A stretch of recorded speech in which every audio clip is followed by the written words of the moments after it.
فضل الرحمان کے سب سے چھوٹے صاحبزادے برادر مکرم اسجد محمود کو دعوت خطاب دے رہا ہوں کہ وہ مائک پہ تشریف لائیں اور بتلا دیں کہ قائد کے بیٹے بھی کارکنان کے ساتھ شانہ بشانہ کھڑے ہیں اور مفتی محمود کے اس مشن کو لے کر آگے بڑھیں گے.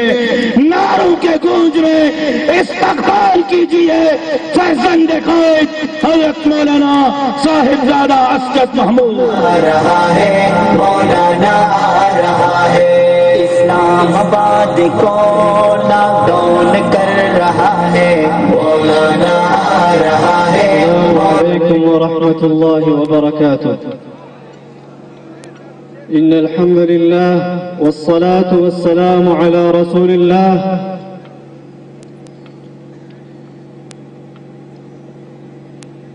جناب صدر محترم اور اس آزادی مارچ کے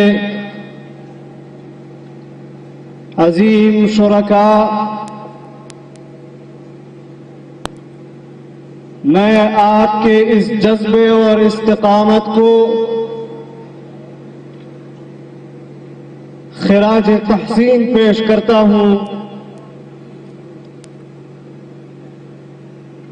میرے محترم دوستوں، آج میں آپ کے سامنے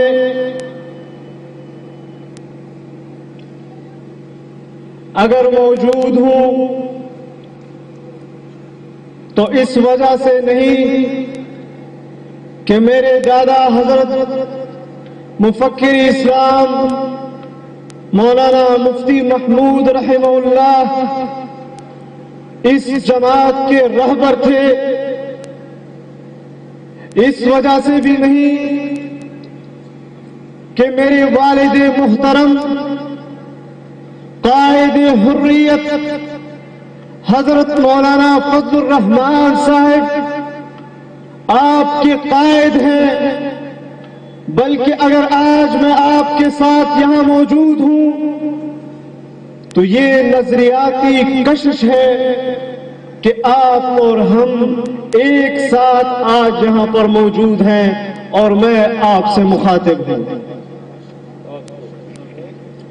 میرے محترم دوستوں،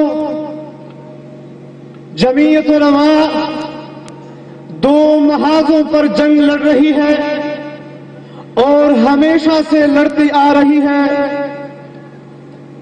ایک جمعیت علماء کا مذہبی میدان ہے جس میں وہ آپ کے نظریات، آپ کے عقائد کی جنگ لڑتی ہے.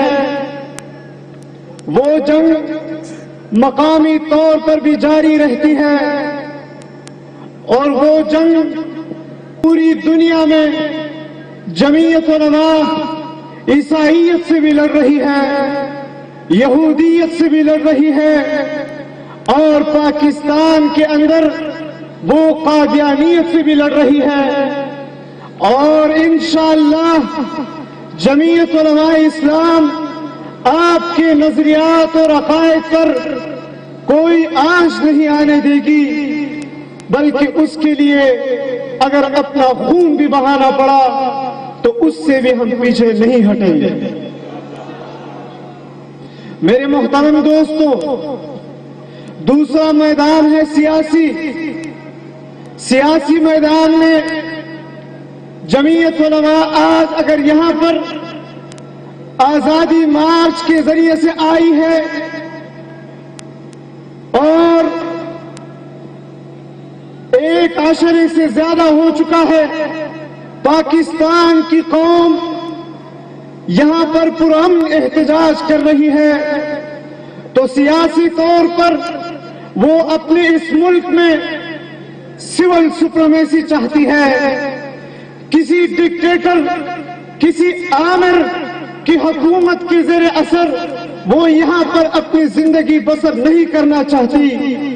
اور آج اگر ہم یہاں پر پرامن طور پر موجود ہیں اور حکمران یہ سمجھ رہے ہیں کہ ان کے بس میں کچھ نہیں اور ہم صبر کا دامن نہیں چھوڑ رہے، ہم یہاں کے املاک کو نقصان نہیں پہنچا رہے، ہم سماجی زندگی میں کسی کے لیے رکاوٹیں نہیں کھڑی کر رہے۔ تو حکمرانوں، یہ مت سمجھو کہ ہم میں قوت نہیں ہے، ہم طاقت رکھتے ہیں کہ ہم عمران خان ہو یا کوئی اور قوت، اس کو بزور بازو اس کے تاج و تخت کو ہم الٹ دیں۔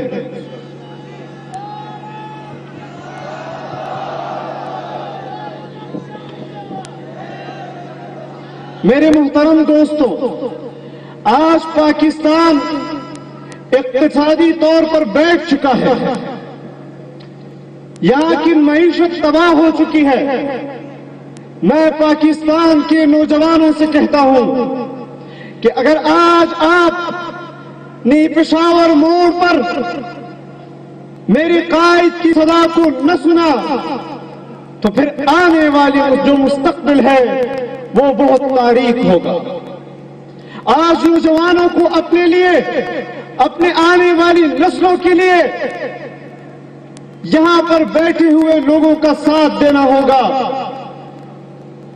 اگر آپ پارلیمنٹ کو مضبوط کرنا چاہتے ہیں تو پھر آپ کو جمعیت علماء کے پاس آنا ہوگا۔ یہاں پر آزادی مارچ کے شرکاء کا ساتھ دینا ہوگا۔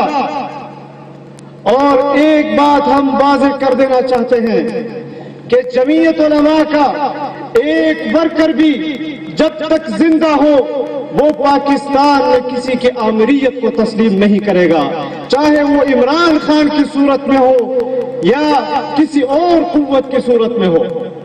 میں نام لینا نہیں چاہتا، لیکن ہماری جدوجہد کے نتیجے میں ان قوتوں کو ایک نہ ایک دن واپس اپنے بیرکوں میں جانا ہوگا۔